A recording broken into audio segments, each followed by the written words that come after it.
C'est là que le Seigneur ne travaille pas qu'en l'homme la foi, mais aussi la persévérance. Vous de classe aussi que par Jésus demande il dit soyez persévérants.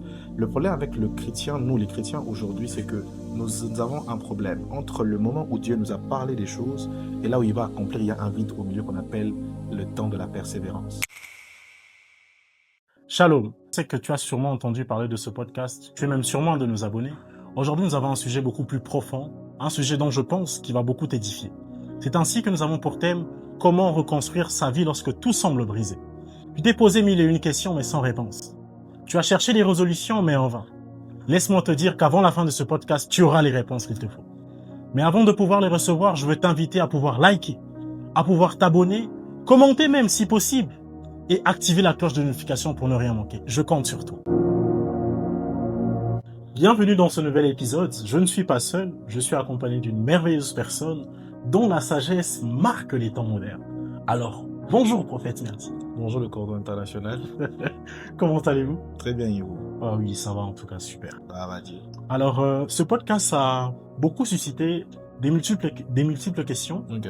Alors, nous avons répertorié quelques-unes dont nous allons vous les poser. Je suis prêt. Ok. Alors, voici la première. Prophète, quand on a l'impression que tout s'est écroulé dans notre vie, par où commencer pour se relever?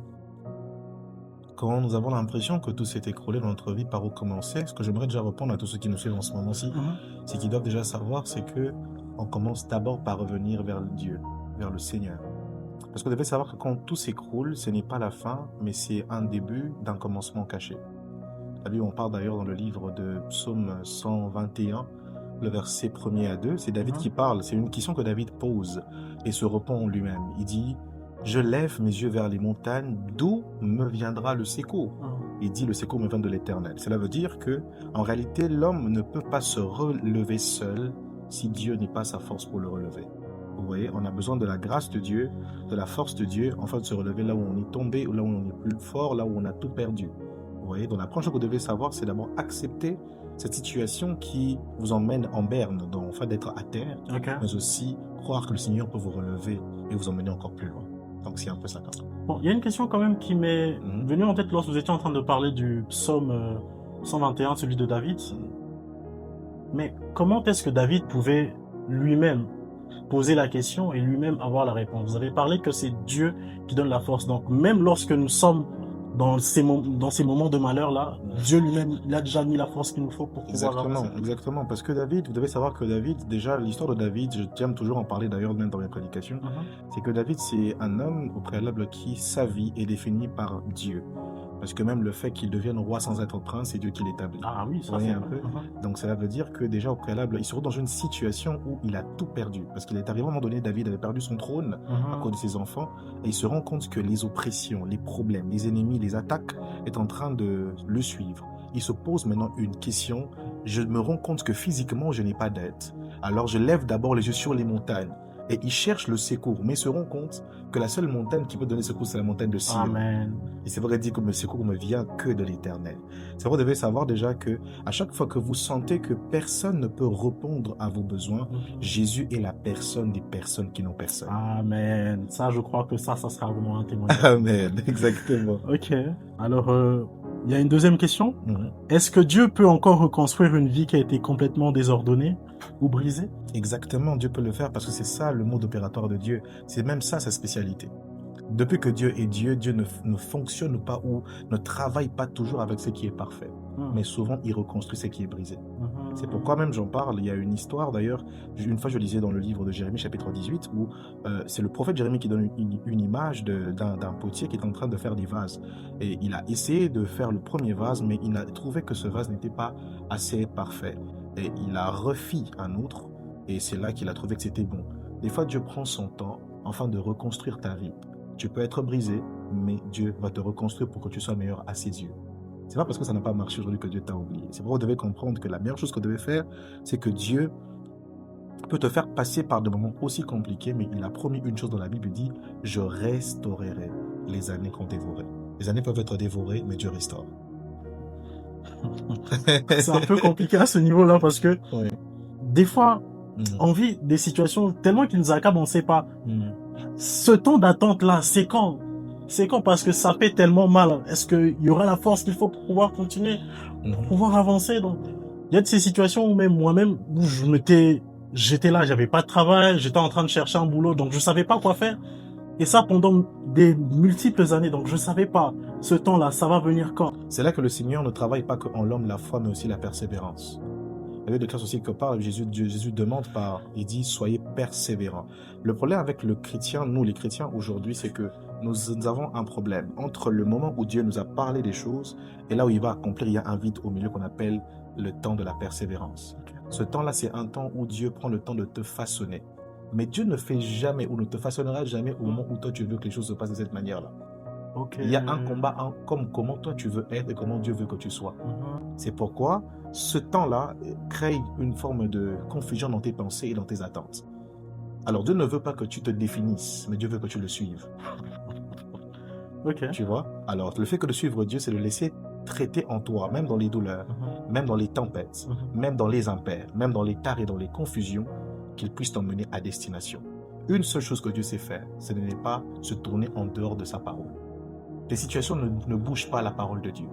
Tes problèmes ou le fait que tu sois écroulé ou que tu sois dans les questionnements, ça ne bouge pas ce que Dieu pense pour toi. Dieu accomplira toujours ce qu'il a dit sur ta destinée. Amen. Apprends à lui faire confiance. Alors, une troisième question, c'est comment faire pour ne pas rester bloqué dans ce qu'on a perdu ou dans nos erreurs passées? Alors, déjà, comment ne pas rester bloqué dans ce qu'on a perdu? Premièrement, c'est une chose que je dis toujours à certains gens que j'encadre, c'est que c'est très important, c'est de lâcher prise dans tout concerne le passé. Il y a beaucoup de gens qui sont prisonniers du passé. C'est qui sont restés là-dedans, dans ce qui n'a pas marché, dans ce qui a fait qu'ils ne sont pas en train d'évoluer, dans ce qui a fait qu'aujourd'hui, ils ont beaucoup des pleurs, des douleurs, des combats et plusieurs autres choses qui font en sorte qu'aujourd'hui, tu n'arrives pas, au fait, à laisser place à ce que Dieu veut commencer. Dans Ésaïe chapitre 48, si je me rappelle bien, si je ne m'abuse, la Bible déclare aussi, Jésus dit, ne pensez plus aux événements passés. Voici, je veux faire une chose nouvelle. Ça veut dire qu'il y a des événements qui viennent en pluralité, mais Dieu fait une chose pour changer toute cette situation. Amen. Dieu ne fait pas beaucoup de choses, une seule. Dieu vient en singularité pour changer ta vie, mais tes problèmes viennent toujours en masse. Tu vois? Alors, il faut laisser maintenant Dieu commencer une nouvelle chose pour changer toutes les mauvaises choses que tu avais auparavant. Donc, c'est juste laisser le Seigneur te guider, mais aussi c'est à toi d'oublier le passé. J'espère que tu as entendu, hein, le prophète, il a parlé. Ok, nous voici au cœur de notre sujet. Alors, prophète, comment une personne peut réellement se reconstruire quand on a l'impression d'avoir tout perdu? Comment une personne peut se reconstruire quand elle a l'impression d'avoir tout perdu? C'est que vous devez déjà retenir, pour ceux qui nous suivent maintenant, c'est quelque chose de très important, c'est que vous devez retenir ceci, c'est que le Seigneur attend de nous une chose, c'est de se laisser entre ses mains. Juste ça? Juste ça. Juste ça. C'est l'un des plus grands combats de plusieurs hommes, c'est qu'au préalable, nous voulons tout faire seul pour se reconstruire. Or, la reconstruction de la vie de l'humain est entre les mains de celui qui l'a conçu avant que lui ne naisse. C'est Dieu. Maintenant, pour que tout soit reconstruit, il faut comprendre que chaque étape de ta vie est entre les mains du Créateur. C'est pourquoi même dans Romains chapitre, je pense, 8, le verset 28 dit ceci, « Tout concourt au bien de ceux qui aiment Dieu. » C'est que la vie de l'homme ou le cycle de vie de l'homme est entre les mains du Seigneur. C'est Dieu qui est lui-même l'initiateur. C'est Dieu qui est lui-même l'acteur principal de tout mouvement que tu fais. C'est Dieu lui-même qui sait pourquoi tu l'as vu telle situation. C'est pourquoi même David, dans le psaume 139, le verset 16, il dit, « Quand je n'étais qu'un fœtus ou une masse informe dans le ventre de ma mère, tu me connaissais. Et dans ton livre étaient inscrits tous les jours qui me sont destinés avant qu'aucun d'eux n'existât. » C'est que Dieu lui-même sait quand est-ce que tu devais commencer, où est-ce que tu dois être et où est-ce que tu dois arriver. Donc, pour que ta vie soit reconstruite, rentre chez celui qui est l'architecte premier de ta vie. C'est Dieu. J'ai même une chose à dire encore, si vous me permettez. Ça, c'est fort. Si je peux rajouter encore quelque chose. Allez-y. Mais que, beaucoup. j'ai envie de dire quelque chose à quelqu'un qui est en train de nous écouter en ce moment-ci, c'est que vous devez déjà retenir une chose. Le Seigneur connaît tes pleurs, connaît tes hontes, connaît tout ce que tu bâtis, connaît tout ce que tu es en train de faire en ce moment, connaît même tout ce qui ne marche pas, connaît toutes les choses, je dis vraiment toutes les choses dans sa pluralité, qui est en train d'évoluer et ce qui est en train de regresser. Mais il y a une chose qui ne bouge pas, c'est que le Seigneur n'oublie pas ses plans pour ta destinée. Il y a même une histoire qui me plaît d'ailleurs, c'est l'histoire de Christ à la croix. Christ se retrouve à la croix Et il y a un voleur à sa droite, il y a l'autre qui est à sa gauche. Le voleur à la gauche dit, mais si tu es réellement le Fils de Dieu, mais descends. Parce que toi, tu fais des miracles, faiseur de miracles, thaumaturge, tu fais des choses bizarres, mais pourquoi tu ne descends pas de la croix? Celui qui est à droite, il dit, hé, tais-toi, celui dont tu parles, c'est réellement le Fils de Dieu. Et il dit à Jésus, quand tu seras dans ta gloire, souviens-toi de moi. Soyons sincères, cordon. Ces types vont se souvenir de quoi de lui? Parce qu'il est voleur. Il est voleur. Physiquement parlant, si j'étais à la place de Jésus, je vais juste me rappeler du fait que c'est un voleur. En fait, ce type utilise le texte que je viens d'énumérer ici, du psaume 139, le verset 16, qui dit, David dit, quand j'étais qu'une masse informe de le ventre de ma mère, tu me connaissais. Il voulait dire à Jésus, le jour où tu m'as conçu, tu n'as jamais dit que je serais voleur. Amen. Dieu connaît tout ce qui ne marche pas. Mais c'est aussi à toi de rappeler à Dieu l'histoire qu'il a écrite pour ta destinée, pour que ça soit reconstruit. J'ai envie de parler à tout cœur, avec mon cœur, avec un cœur grandement ouvert, pour dire à ce frère, à cette sœur qui passe un moment difficile, Jésus connaît ton histoire et il peut encore les reconstruire avec toi. Amen. Le seul problème aussi, c'est que souvent, on a besoin d'être nous-mêmes les architectes de notre vie. On veut que ce soit nous qui commençons au début, créons les fondements, faisons ceci. Mais quelqu'un dit ceci, la Bible déclare, Jésus en parle, il dit, la maison ne doit pas être bâtie sur le sable, car si le vent vient, ça partira. Ça doit être bâti sur le roc, le rocher des âges qui est Dieu.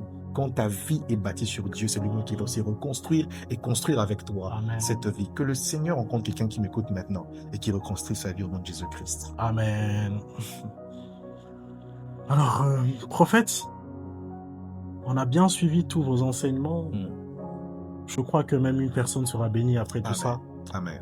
Mais quelle prière peut aider quelqu'un qui veut recommencer sa vie mais qui ne sait plus comment avancer? Alors, la prière que je veux dire à quelqu'un, c'est tiré du livre de Psaume 23, le verset 1er. David dit, l'Éternel est mon berger, je ne manquerai de rien.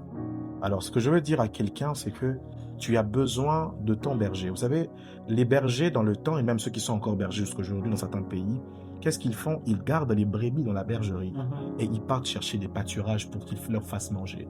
C'est pas toi qui travailles pour ta vie, c'est pas toi qui reconstruis ta vie, c'est toi qui cherches les lieux, les adresses nécessaires pour que ta vie soit reconstruite. Et je veux prier avec toi maintenant, là où tu es, cette sœur ou ce frère qui m'écoute en ce moment. Je prie pour toi, au nom de Jésus, que le Dieu qui est le berger, le Dieu qui est la personne des personnes qui n'ont personne, soit en train de reconstruire chaque coin où ton cœur a été brisé, dans une relation, dans un travail perdu, dans quelque chose que tu es en train de bâtir, mais aujourd'hui, il y a beaucoup plus de mal à avancer parce que tout semble être de plus en plus cloué dans le mal. Je prie pour toi, Seigneur, s'il te plaît, fais du bien à mon frère, fais du bien à ma sœur. Accorde la grâce, accorde la puissance, que ta main soit sur leur destinée. Viens redéfinir leur vie, car c'est toi qui étais l'initiateur. Tu as dit que par toi, toi qui nous appelles, tu nous as prédestinés et tu nous as glorifiés et justifiés. C'est toi qui nous as appelés, car tu nous as connus d'avance. S'il te plaît, Seigneur, parce que tu les connais depuis l'éternité, viens leur accorder la grâce de te servir, la grâce de te chercher, d'être proche de toi, de t'avoir que pour Dieu. Merci pour cette restauration. Merci pour ce changement, pour ce shift, de changement en changement. Et merci pour ta gloire dans leur vie. Au nom de Jésus-Christ, j'ai ainsi prié. Amen. Amen. Alors nous voici à la fin de ce merveilleux... Moi, je vais même appeler ça enseignement. Je vais l'appeler ça podcast, je vais appeler ça enseignement parce que à chaque fois que nous sommes en train de passer, nous sommes fortement bénis. Alors, n'oublie surtout pas, partage ce lien à quelqu'un. Il y a peut-être quelqu'un qui est en train de vivre une situation difficile, qui ne sait plus où peut-être aller, qui ne sait plus peut-être comment reconstruire sa vie. Et je pense que cet enseignement, ce podcast va lui faire du bien. Alors n'oublie pas de partager cela et toi aussi de liker pour pouvoir encore nous permettre encore de continuer cette œuvre.